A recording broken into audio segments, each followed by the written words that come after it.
Mr. President, let me thank you very much and thank the Majority Leader for this opportunity. And let me thank my friend, my colleague, and our leader on the Democratic side for his passionate personal commitment to this issue involving the Dreamers and DACA. He has been by my side, and I've been inspired by his leadership from the start. And let me thank my colleagues. So many of you cast a vote that was very hard and very difficult because you believed, as I did, that the issue of immigration, the issue of the Dreamers, is the civil rights issue of our time. You stuck your necks out and said, I'm willing to go on record even if it's going to be hard to explain back home, and I will never forget that. The question now is how we move forward. What I have seen here on the floor of the Senate in the last few days is something we have not seen for years. Constructive, bipartisan conversations and dialogue on the floor, not just about this issue, which is obviously front and center, but about the future of this institution and what the Senate will be from this point forward. That, to me, has been encouraging because it says to me that we do have an opportunity to work together.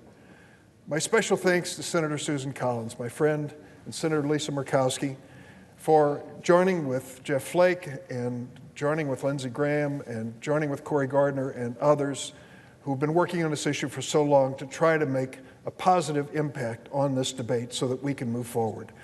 I cannot tell my colleagues how many have come up to me from the other side of the aisle and said, we're with you on this issue. We want to help you get this done. Each of them has a little different take on what that means, but I do believe them. And I do believe we have this opportunity to move together. Now comes the test, the real test, as to whether we can get this done, whether we can be the Senate again, whether we can return to a regular order on the floor and constructively have a debate. For some of you, it'll be the first time you've ever seen it. But believe me, it's worth the price of admission, all it took for you to come to the United States Senate. So now we have to stand together. My last word is this. We have gathered the largest bipartisan group of senators to ever commit to moving forward on the DREAM Act and immigration. We have a process. I want to thank Senator McConnell for explicitly saying today it will be a level playing field. It will be open to both sides.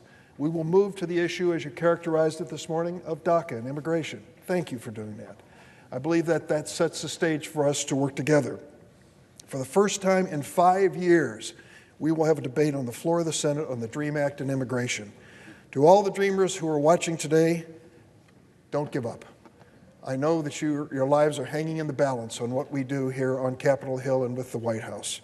3 weeks from now, I hope to be joining you in celebrating the passage with you and your families and your communities of a measure which will strengthen America and give you an opportunity to be part of our future. Mr. President, I yield.